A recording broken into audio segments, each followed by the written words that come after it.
The most thrilling, spine-tingling series ever. From the pages of R.L. Stine's best-selling books, And the screams go on forever and ever. We now return to Goosebumps.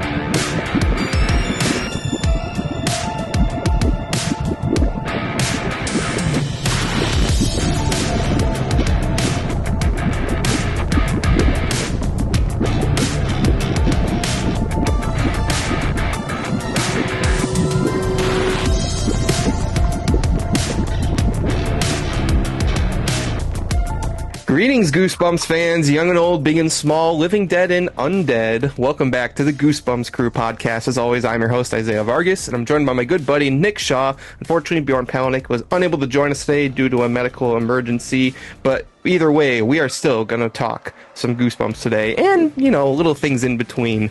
We'll talk about that in just a second. But first, if it's your first time, as always, joining us on the Goosebumps Crew Podcast, I want to sincerely welcome you all. If you are or have ever been a fan of the popular Goosebumps series of books or the monster franchise that they spawned, I have a feeling this podcast is going to be right up your alley, because as I always say, me, Bjorn, and Nick, so the biggest Goosebumps nerds on the whole planet. We could talk about Goosebumps for hours on end, and that's exactly what we do here on this podcast. Every week we have a brand new episode talking about everything Goosebumps, whether it be the books, movies, TV shows, video games, merchandise, whatever it is, but that's Goosebumps in the name. We're going to talk about it so much that you're going to be sick of hearing about Goosebumps by the time that we're finished, which will be a very long time from now. So with all that said, if you like this episode today, make sure you leave a like and comment. If you're watching us on YouTube, subscribe to the Goosebumps Crew YouTube channel and hit the bell notification to get updates when new episodes go up every Wednesday.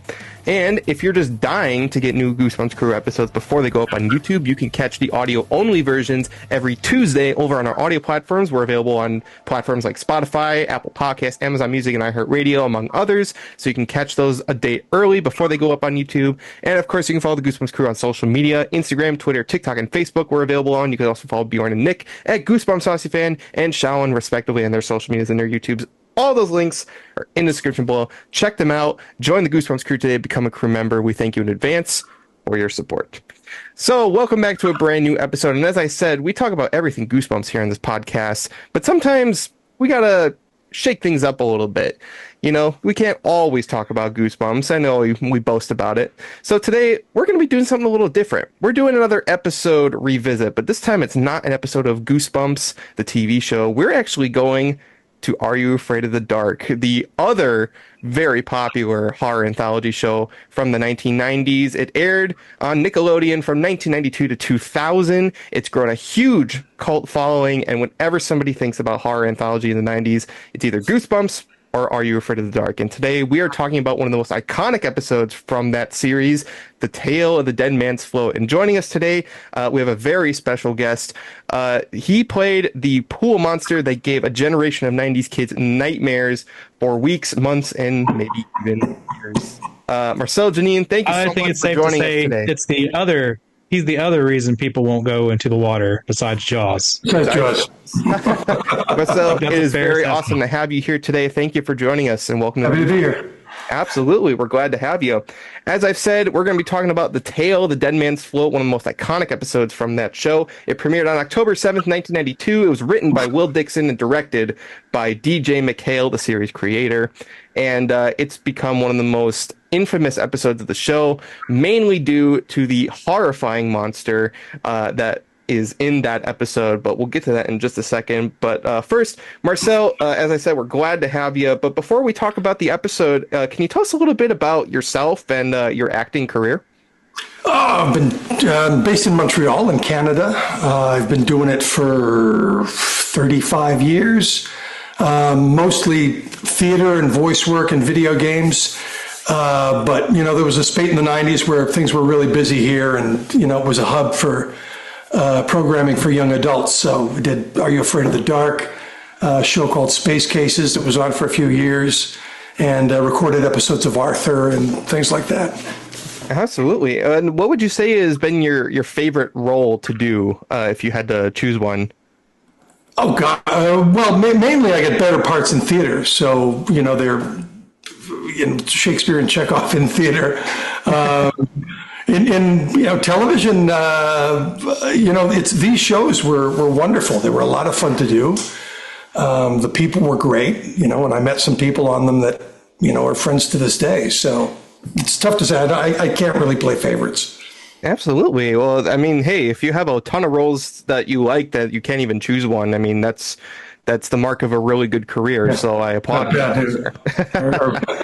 But we're going to talk about, as I said, A Tale of the Dead Man's Flow. It's an episode that everybody talks about. Anytime somebody mentions Are You Afraid of the Dark, they have to talk about episodes like Ghastly Grinner or the Laughing in the Dark, Tale of the Dark Music.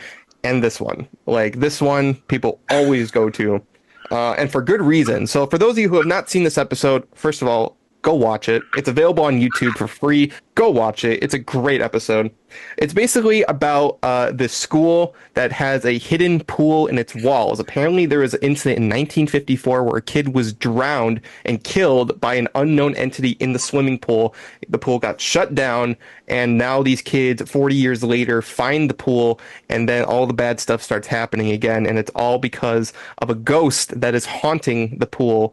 And there's two kids, one of them played by a Goosebumps mainstay, Kai Eric Erickson, who plays Zeke Matthews, sort of a nerdy sort of character, and he grows a bond with someone on the swim team, and they find the ghost is haunting the pool and has traumatized the lifeguard, the former lifeguard, now custodian Charlie, who firsthand witnessed the death of that boy in 1954.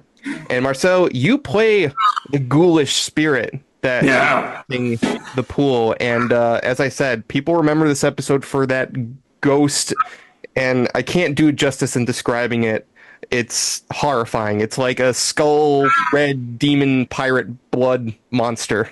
Yeah, it's like those. When I was a kid, I used to read I don't know if you read the Tales from the Crypt or all those EC comics. Yeah. So it's the design was great. It was like an old Jack Davis Severin style monster, dripping, it really is skin and like decomposing. It was wonderful. Stringing, because you got the skull in front, and it's like it's not even a regular, it's like an angry skull. Yeah. And it's totally red, and it's covered in just strings of clothing. I don't even know. It could be skin for all decomposing flesh, matted hair, or something. I don't know. Yeah, just rot. Yeah, it is absolutely. And funny enough, the whole way that you can tell where the monster is near is that it starts to smell really bad. So you can imagine that it's probably a very decomposed corpse. Mm-hmm. Well, I know that's what happens when you build a pool on top of an ancient burial ground, right? Mm-hmm. Yeah, don't build stuff on ancient burial ground. They never learn. They never learn. They never learn. So, exactly.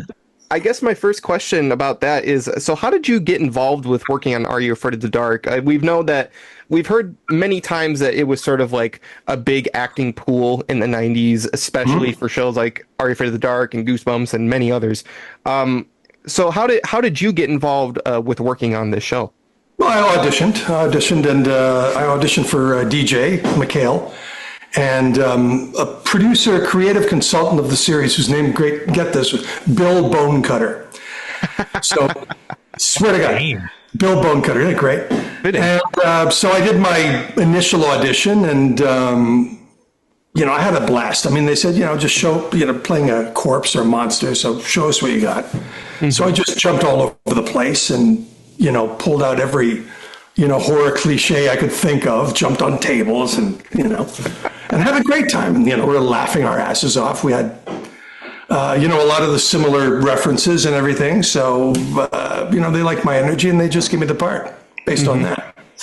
And you can definitely see that in the performance that you give in that episode, sort of the way that the creature, when it materializes, because at first it's invisible, but they have to use like sort of a chemical reaction to make the monster visible. And once it comes out, it's very similar to sort of an old school like those old school monster movies, like going back to like Universal, or even something that my mind goes to is like 50s movies, like the Thing from Another World, like just the unearthly, just like moving around like the way that the monster does, and which I stole completely from this stuff. Yeah, I mean, those were my references. So I grabbed from Carrie, I grabbed from Invasion of the Body Snatchers. I just did all the stuff that I could reference and that the people I was working with could reference, and we had a great time. Mm-hmm. If you're laughing, that's a good sign, I think. Exactly. So obviously this monster is a great design, but I can only imagine what the makeup process was like. Can you tell us a little bit about that? How long did it take to get? Wasn't too bad. I mean, it was fairly self-contained. It was just a bodysuit, two-piece bodysuit, and the mask thing. I've done some makeups where I've been in the chair for 4 hours just getting ready for it. This one was an hour tops. The only drag is that, you're literally sewn into this thing. So, once you're in it for the day. So I couldn't get out. I had to make sure that I, took care of business beforehand. Right. I was a huge smoker in the day, so that was a bit of a drag. The nicotine withdrawal sort of gave me the energy for the performance, but it wasn't too bad. I mean, the design was really, really actor friendly, which you can't say for a lot of the things that we have to do. Mm-hmm. And not at all. So, out of curiosity, I mean, what's so you say it was a two-piece suit that they sewed you in? Yeah. So it wasn't like a zip or anything. They actually had to sew you into the suit? Yeah, well, no, I think I'm going back 30 years now. But no, it was just whatever they did to fasten the top and the bottom and the headpiece to the main body, was fairly involved. So you didn't want to get out. They didn't want to pull you out of it and then put you back into it. Yeah, it was like, it's not a situation where they're lathering you in all sorts of prosthetics, but it's still not for that. No. Yeah, but it's still a situation where it's like you get put in once and you don't want to get pulled out of it again. Right. The face? I thought it was prosthetics for the face when I saw the episode originally. So I was kind of wondering, like, you say it's a mask. It's a mask. I know, it's terrific. It was a really, really brilliant design. It looked great, and again, it was really, really actor friendly. And I think they had to design it. It was in contact with the water and with chlorine and chemicals so much. So I think anything else would have disintegrated very, very quickly. Mm-hmm. So it had to be a little robust. So if it was rubber based something, but again, I'm going back a long time. So all I know, it was a lot more simple than it looks on screen. Which is a testament to the artist. That's the most interesting thing about both of these shows, is that because we've done episodes talking about the mask and prosthetics and Goosebumps, and a lot of those are the same. Like they're really well articulated masks, and sometimes you never would have known because they're so well integrated onto the actor that it looks like it's like professional prosthetics, and it really isn't. It's pretty simple stuff, and that's just a testament to how these shows use their budgets very, very well.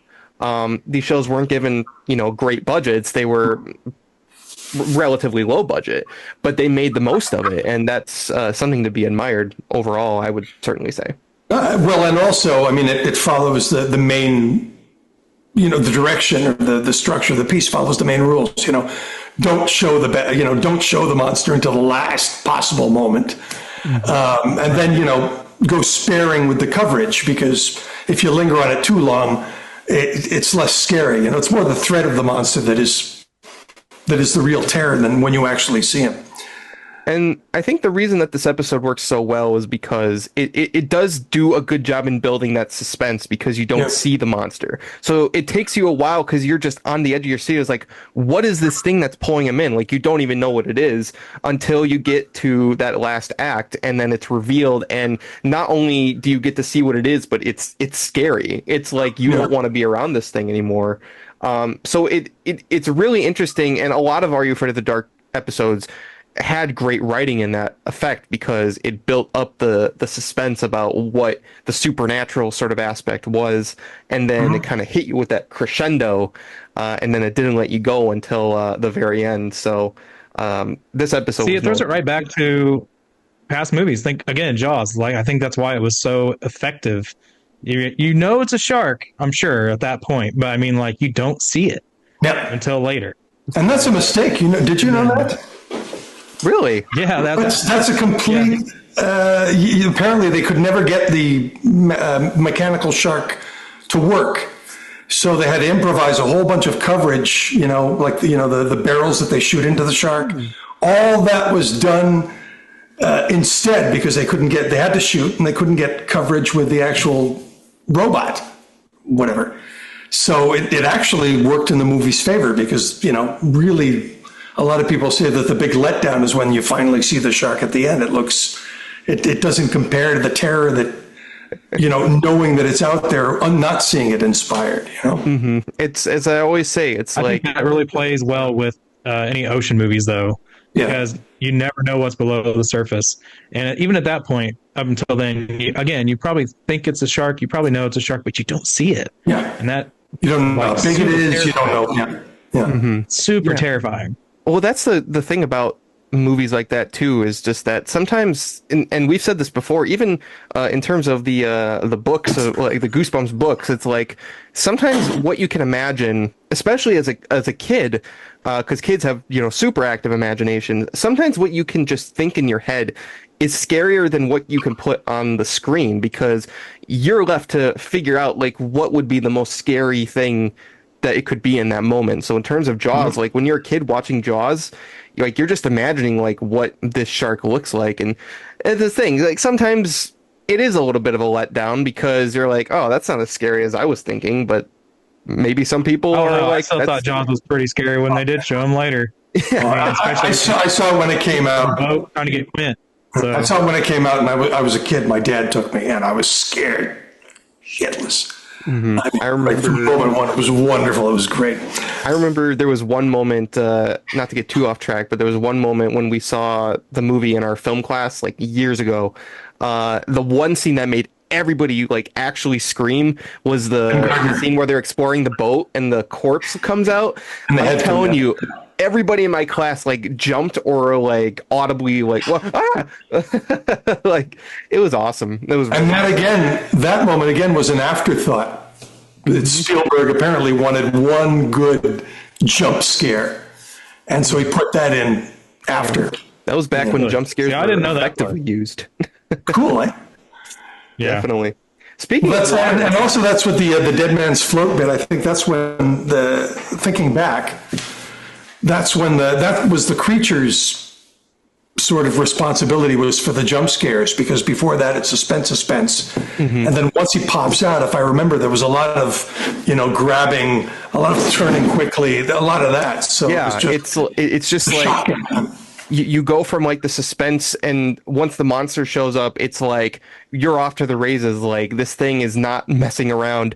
And what honestly creeped me out as a kid watching it, is just the fact that it could go anywhere. Like when they go into the locker room, you think you're safe, but then it starts bubbling inside the little drain, and then the camera. I love Are You Afraid of the Dark's camera work because it just turns and there it is. It's there, and it's horrifying. It's like you're not safe. Like you better just run because you cannot hide anywhere. That's terrifying. And speaking of water, I know we talked a little bit about the makeup already. What was it like being in the water and wearing that whole getup? Was it difficult? Well, it wasn't the most comfortable of situations, but it was. They were very, very efficient because they didn't have much of a budget, as you say. So everything was. There wasn't too much waiting around that you find on a lot of film or TV sets.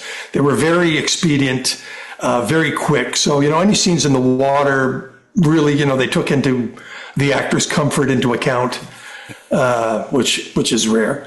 Mm-hmm. So, really, it wasn't too bad. It wasn't the the nightmare that it could have been. Exactly. Well, I wish I had a better story for you, but no, it was actually, pretty smooth. Well, and that's just the thing, I too. thought at first, that suit, when it gets wet, would just be so heavy. It's so hard to move in and super uncomfortable. No, not at all. It was really well designed. Oh, well, that's the mark of a good designer. Like I said, these people use the budget they had to make the best they could on what they could. And I mostly was curious just because I've heard stories about people who, I think it's also just because it wasn't full prosthetics. So you don't have all the pounds of makeup on your face that are weighing you down too. So just being a simple costume, I can imagine probably made it a lot easier to maneuver. Yeah. Oh, definitely. How did people on the set react the first time? I'm always curious, hearing about when people dress up as monsters in a movie and the first reaction when they come out in full costume. Was there anything like that on set? Yeah, it was. It was fun. I played it. Really the costume is the part. Mm-hmm. I did not have to do anything. In fact, the less I did, the better. You would just stand there and everybody was, sort of nervous around you. I'd sit on a chair between breaks and I'd just be still and just slowly scan the room, and that would freak people out. And they loved it. So, I think they were all very excited and very, in a way, they were thrilled because I think they could tell that it was going to work. Yeah. So that gave a great little energy to the whole shoot. Yeah, that's awesome. Because I always think about the one that comes to my mind is It with Bill Skarsgård, and because they kept the design away from the kid actors as long as they could, and then the first scene they had to shoot with him was a complete surprise. So the fear on their faces was 100% genuine. But then you would also tell stories about how when they would say cut, he'd be up in a kid's face, drooling and laughing and being all scary, and then they'd say cut, and then he would just be like, dude, did I scare you too much? I'm sorry. And the kid was like, that is great. Keep going with that. I love what you're bringing to this. No, I just love the idea of just this pool corpse thing that's so scary in the show, just sitting in a director's chair or whatever, and just not having a cigarette. Yeah. just watching, just observing. And I'd lash out every now and then. I'd grab somebody's leg or something. And, somebody walks by, you're just just because I was bored. I love that. That's so fun. I would love to see what it was like on that set. It was fun. It was a lot of fun. Well, that actually brings that question to me too. So when we know now what everybody else saw, but so when you actually saw the design for the first time, was it the suit already made, or did they show you a concept of what was happening, or? I can't remember. I really can't remember. It's a long time ago. It seems to me I would have had a fitting for the thing, but I can't even remember the fitting. I think something tells me that I was just introduced to this thing on the day, and I only think I shot one. I only think we shot one day with the creature. Mm-hmm. So I think it was in and out. Really, it was that quick. They were just put this on. That was it. That was the whole thing. And again, in the day, we're having fun, but nobody's thinking, you're going to be on the podcast 30 years from now talking about it. It's just, it was just a really fun job, and it was done and dusted. Yeah. So yeah, it's funny because all the Goosebumps actors we've had on here, even directors and writers, they've all pretty much said the same thing. It's really, they just can't believe that after 30 years, people still want to talk about something they did. But that just shows you the impact that these shows had. Yeah. Oh yeah. Yeah. How definitely. Pop culture, and now it's kind of hit nostalgia phase for a lot of people, and what those shows mean to them and still do to this day. There's so many people we've met along the way, podcasters and everything else, that still talk about Are You Afraid of the Dark and Goosebumps and everything. And it's really neat and really interesting to see the impact that these shows have had not just on kids of the past, but kids today too, because obviously the parents are now showing their kids too. Right. So. Okay, right. Yeah, it's funny because you don't think, I suppose I would have the same reaction if, in my day, it was, Sesame Street or Mr. Rogers, So, these are the people that I love it. These are the people that I grew up with. Mm-hmm. It was a little later. I was Blue's Clues, so Blue's Clues, that was my thing I grew up with. But I see what you're talking about. It's like there are things that people latch onto when they're a kid, and it like follows them into adulthood because it sticks with them. Like there's just certain things that stick with kids, like whether positively or for other reasons. But in terms of like shows like this, like Are You Afraid of the Dark, Goosebumps, like we talk about people all the time who are like, this and that used to give me nightmares as a kid, and I know some of us have had that experience too. But as I said, this episode is super iconic for many reasons, and even the monster aside, just the idea of drowning is a really scary thing, especially for a kid, because certain kids are learning, how to swim at a young age, and it could be a really just terrifying concept of being pulled under and drowning. Yeah, because that's what your parents sort of. One of the earliest memories of being a kid or being near a pool and the parents freaking out about don't stay away from the deep end, or there's a lot of baggage associated with pools for a child from the get-go. So I guess you're right. I never thought about that taps into one of the earliest memories of childhood, right? Exactly. And that's the great thing about these kinds of shows, is because everything's supernatural, but it's told through the lens of like connections in reality. There's been many times where there's a real life issue that kids go through. Off the top of my head, we talk about Haunted Mask all the time from Goosebumps. That's essentially a story about bullying and sort of overcoming your insecurities, but it's told through the lens of horror, because sometimes kids can relate to that in a sort of way. It's a sort of good symbolic way to sort of get over your fears.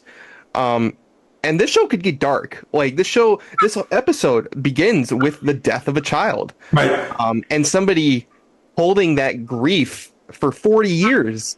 Like the Charlie, the custodian, his whole thing is that he could have been there. He was the lifeguard, and it was fooling around with that this kid died. Yeah. So it's a very real piece of reality that's inserted amongst the horror and the chaos. Mm-hmm. So yeah, there's so many elements that you can look at with these episodes, and it's funny because when we do talk to some of the actors, when we deep dive into episodes, they're like, oh, I never even thought about it like that or like that. Because at the time, you're probably thinking this is just a job. And, like probably most of us would with any other 9 to 5. It's just like, oh, it's just a job. I'm not really impacting anybody or anything. But these episodes, when you look at certain parts of the stories and how you can relate them to actual real life events, makes them more impactful to people. And I think that's a big reason why these shows and these episodes have lasted. And I think that, going forward another 30 years from now, they'll still be talked about, and whatever the next stage of podcasting is or whatever, by then, I'll have the Fu Manchu going on and I'll be super old and we'll still be talking about it, I'm sure. But I mean, it's interesting to see people's reactions and how it affected them. Just because you don't know, like Haunted Mask affected me and a lot of other people. And I know there's one Goosebumps collector who actually is more of a collector of Are You Afraid of the Dark? I think he has just about everything Are You Afraid of the Dark? He's a huge, massive fan. Like merch or props or yeah, that sort of stuff. Yeah, just about everything that he could get his hands on from then, because there's not a lot of Are You Afraid of the Dark merch. But, that really impacted his life and his projection, it looks like, about where he's at. So it's very interesting to see how it basically touches everybody in a different way. Well, as you say, I think the core is, I think it deals with the really good ones anyway. They deal with, a truth, a fundamental truth. This one, like Jaws, the fear of water, the episode about bullying. I mean, if you got that as the basis, and you're just focused on telling a really, really good story and not underestimating your audience too much, playing with them, but, not talking down to them, I think that's maybe 75%, 80% of the battle. Mm-hmm. And that's the great thing about these shows is that 100%. They didn't talk down the kids. They were very they didn't shy away from the horror. Obviously, you couldn't do things like extreme gore or like that sort of stuff that you do in horror movies, but they went as far as they could. So in this episode, you have the very real threat that you could die. Like this thing could pull you under and drown you, and you're dead. And it's not messing around. It's like its only goal. You can't reason with it. You can't fight. You can't really fight it. They established that the creature's made of water, so you can't just go at it with a blunt object. It's going to go right through it. They have to find a way to defeat it. And by the end of the episode, there's even not necessarily a resolution because Zeke, the main character, he's afraid of water. And sometimes it's not as simple as just like you face a thing and then all of a sudden you're like, whoa, I can swim now. By the end, no, he's not much of a swimmer, but he's sort of he's bonded with the people around him, and he's a little more calm and collected and confident in himself because he was able to use what people are calling him like a geek, a nerd. Right. But he used science to defeat the bad guy, so he becomes more confident in himself. That's a great message for kids. It's like, hey, don't be discouraged because other people say what you do is not cool or whatever. It's like if there's something that you are legitimately interested in. Be Bill Nye. Be Bill Nye. Yeah, exactly. Be Bill Nye. That's the best message for any kid. Is be Bill Nye. But it's an important thing, and that's the great thing about these shows. And actually, that leads into my next question. Is just how do you feel about this sort of subgenre, just horror meant for kids? Have you ever had any experience with that sort of thing?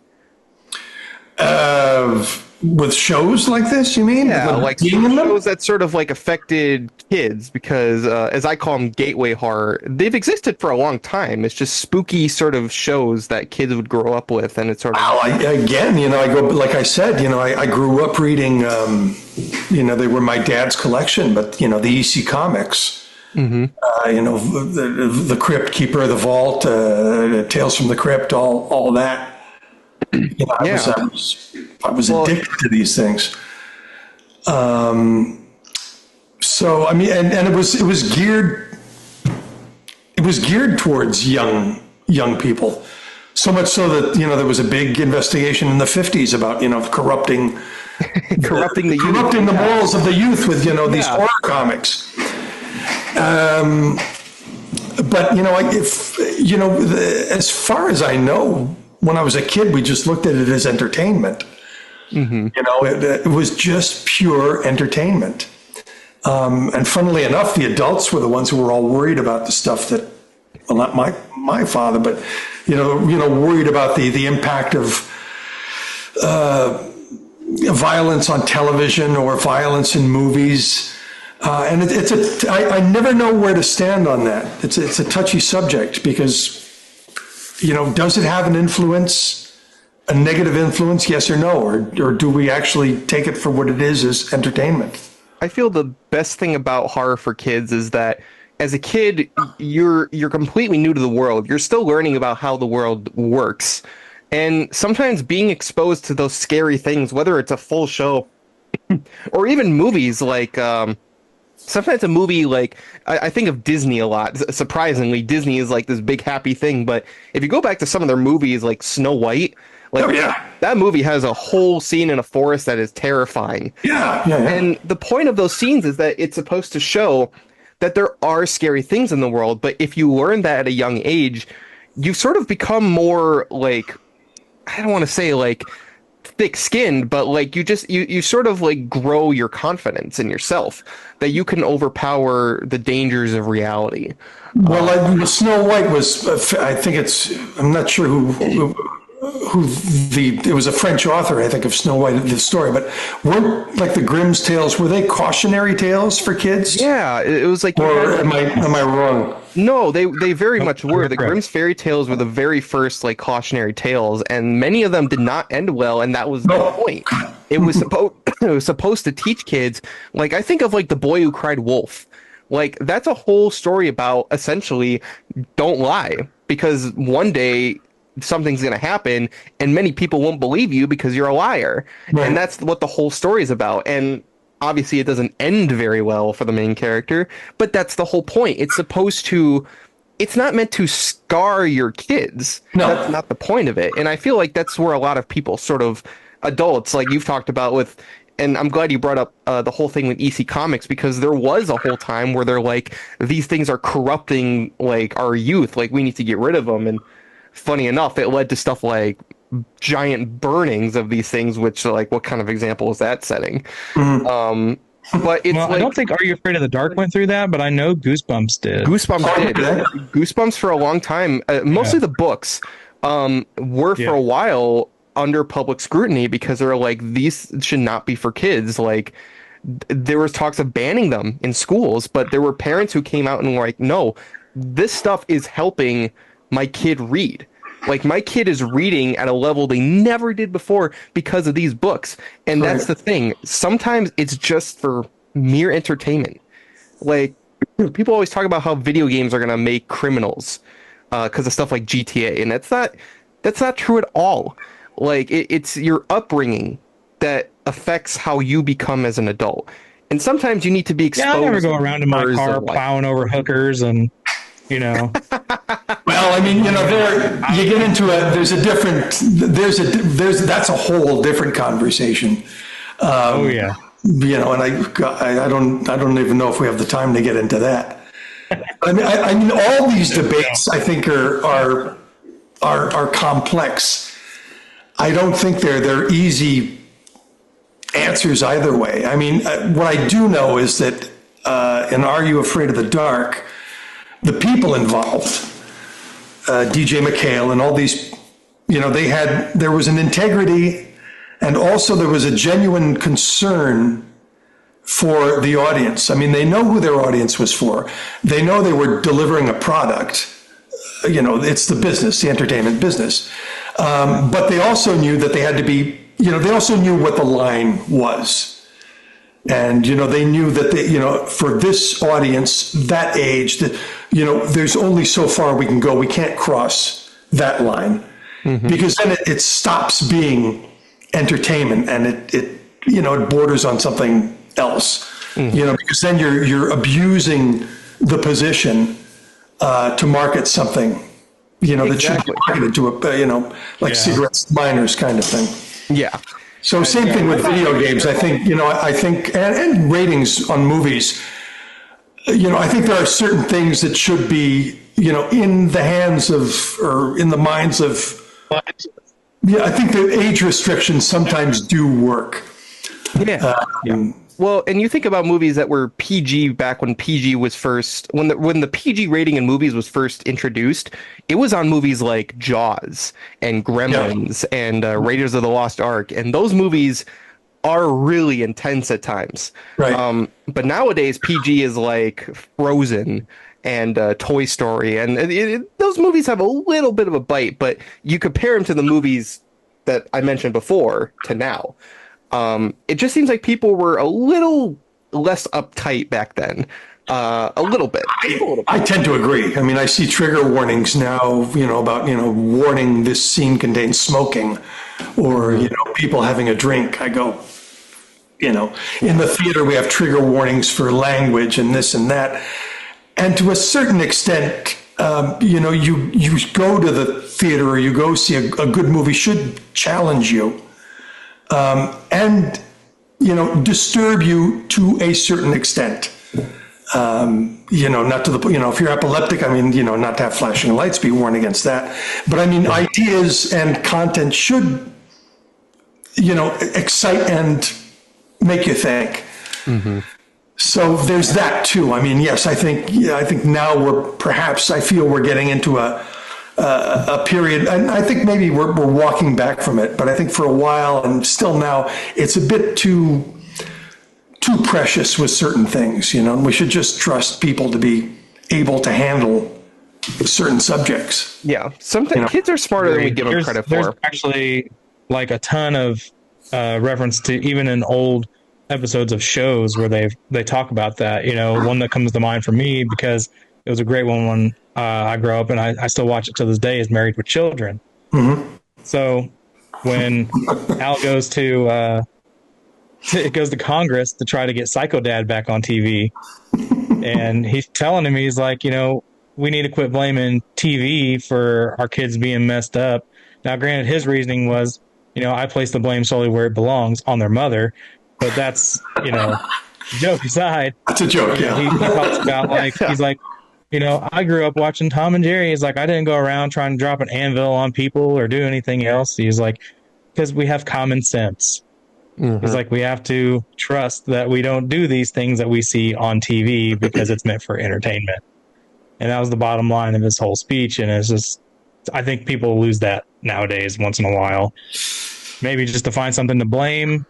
Maybe it's because, I don't know, like you said, like one little thing might offend them, like, oh, there's smoking or there's whatever. Well, and bringing it back around used to not even be a second thought to a yeah, well, we know smoking, we know smoking is bad for you, period. Mm-hmm. You shouldn't, if you shouldn't smoke.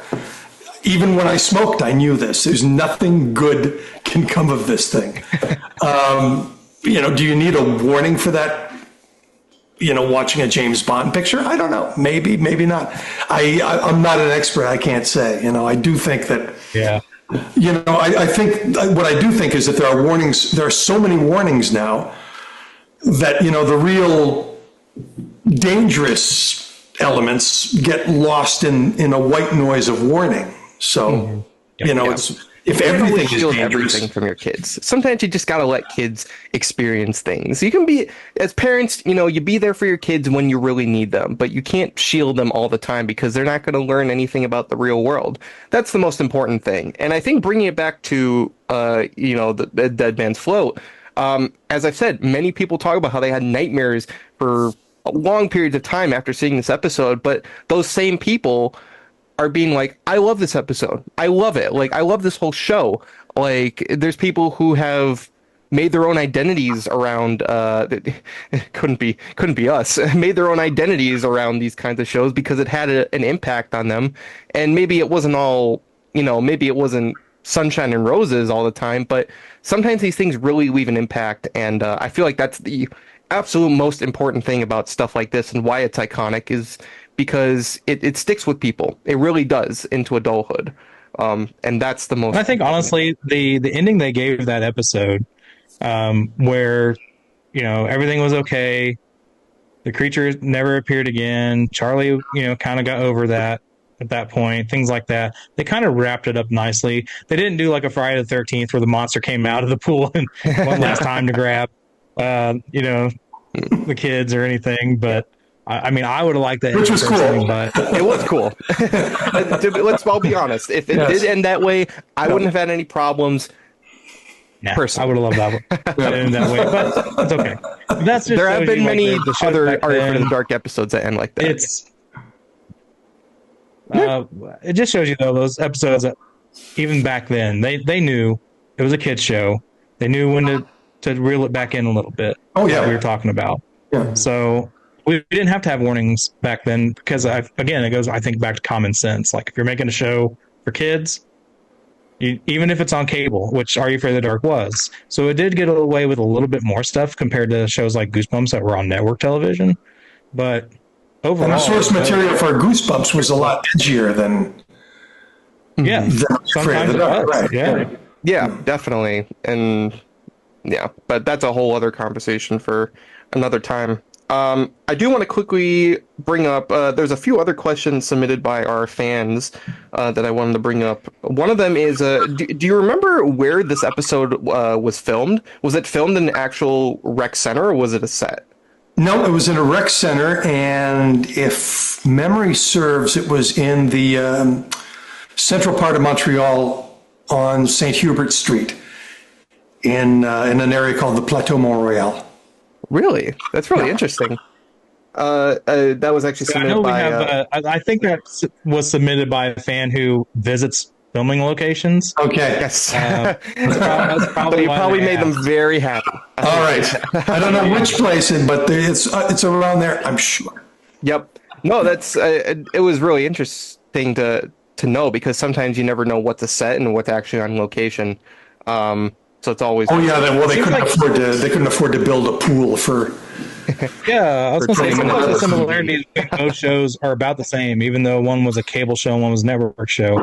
They try to use real locations as often as possible. And we talk about all the time with Goosebumps, but we haven't deep dived into as much of Are You Afraid of the Darky yet. This is our very first episode doing so. Mm-hmm. Very excited to start kind of dipping our toes in that a little bit, to see what other secrets we can find out from the show. Well, because it's an anthology and the locations change all the time, I mean, it seems to me like it you wouldn't be able to make a shoot on set too much. It would all be location work. Mm-hmm. Because there's nothing recurring, right? Yeah, it's always changing, so you can't always like be throwing stuff out, arranging a set, because that goes into the budget. So, but it's always interesting to like see, there's people, like as we said, there's people who go to these filming locations and are like, well, this is where this episode was filmed. Like there's people who've gone to Casa Loma because that was done for a Goosebumps episode. And they've been like, all right, well, this is where this episode was filmed. Like here you could see where like that scene was shot. Like that's the part where that was filmed. Yeah, it's always interesting. It's like going back in time almost, and just seeing how things have changed. Another question is, were you able to? Did they give you any sort of like thing to keep after filming? Did they give you any like sort of a gift? You walk out with the suit. No, I didn't. No, they wouldn't give me. No. I had a little extra water in me after the day, but no, I don't usually keep trophies or souvenirs from anything I work on. Well, number one, they rarely offer because it costs money. And number two, I don't, the memories that I have are my best souvenir. So I usually don't walk away with anything. If we talk to Kai again, Nick, we're going to have to ask him if he kept the sock from this shoot. He probably did. That's true. When he did the Goosebumps episode, we asked him the same question, and he was like, they weren't. I think they gave him a bag, but he's like, I usually try to keep my socks from everything I do, every shoot I do. Oh yeah, okay. I guess that's his thing. He likes to take his socks. Yep, bare socks. Fair enough. Random, but interesting. It's like a nice trophy of everything. But you need socks, and if you can spend your whole life without buying another pair of socks because you get them for free, why not? Definitely. I think I'll start doing that myself. Another quick question is there anything that scares you personally? Well, the scariest movie, the movie that scares me to this day that I saw when I was a kid still, and every time I watch it, terrifies me, is Invasion of the Body Snatchers.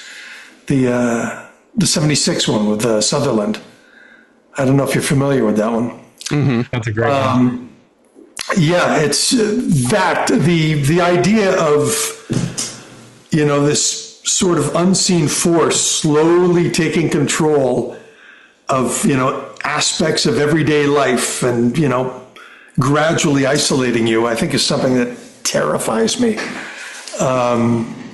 because not only in the science fiction, but it happens in real life too, in very insidious ways that we won't get into. So that terrifies me. Yeah, definitely. I'm always interested, especially in an episode like this, as we've already discussed, sort of the the fear of water is sort of being tapped into this one. It's always interesting to, see if there's people in horror, people who work in horror to know like what scares them, like that sort of thing. You didn't mean that as a pun, did you? You didn't. Maybe stop. I did. You said tap. So water. So I thought you were talking. I thought it was a pun. I was gonna say maybe I did, but I probably didn't because I missed it. So there you go. And then one last thing I want to bring up, and I would be remiss if I didn't bring this up. You were actually in another episode of Are You Afraid of the Dark? It was called The Tale of the Walking Shadow, and you played the ghost of an actor who was supposed to be in a play of Macbeth. Yep. And funny enough, that was an episode that another Goosebumps alum, Catherine Long, who we've talked on the podcast before, was also in that episode. Do you remember anything from working on that episode? Well, I remember Jay Baruchel was in that. He was the one I had all my scenes with. Mm-hmm. And that's where I met Jay, and he's also a Montrealer and great actor and a great guy. These are going back. This was after my stint at Stratford, so I still had my classical actor muscles. They were still a little honed, more honed than they are now. So I got to do all my sword fighting, flex my sword fighting, my iambic pentameter, all this stuff. It was also a lot of fun. Mm-hmm. And as a theater actor, it was probably really fun to do an episode that was about a theater. Yeah, it was wonderful. I'd imagine that episode you had a better time on than the pool one, Dead Man's Float. Actually, the Dead Man's Float I had a better time on because it was a little easier. This one, my sword fighting wasn't as good as I thought it was. So I had to work really hard on that one. It's two different types of acting because in one you're doing like an actual you have dialogue and you're doing big action scenes, and the other one you just put on a costume and just do your thing and let the costume do the work. Exactly. No. So and you don't have to say anything, you just do it. You just go ham on it. Completely, absolutely. Yeah. But it I guess my final question is just like looking back all these years later, like how does it feel like the sort of legacy sort of follows you with these shows? Like, we always talk about like how at the time, many of the actors we talk to, it's just a job. But all these years later, all of a sudden there's all these people who remember this. And how do you feel about that? Well, it's always nice to be, we didn't, I didn't think it at the time, but like the episodes of Arthur that we did, that it means something to some people and they got a kick out of it. And, that's always, we're going to leave this earth without, anything.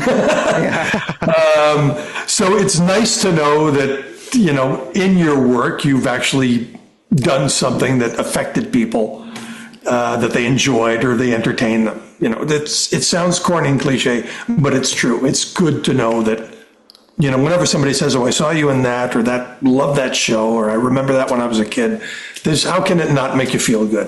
Because it is more. It should be more than a paycheck, and it's those moments that make it more than a paycheck. And then you go, well, it sort of mitigates all the the difficulties and the rough parts of this business. Well, and you get to, stick with it, and it gets to stick with other people in a way. So, in a sort of way, you become immortal because people are gonna pass this sort of. We talk about this all the time. People are gonna pass this down to their kids, and then if it sticks with them, it's gonna keep on going, and it's gonna go on forever. So, I can only imagine what that feeling is like.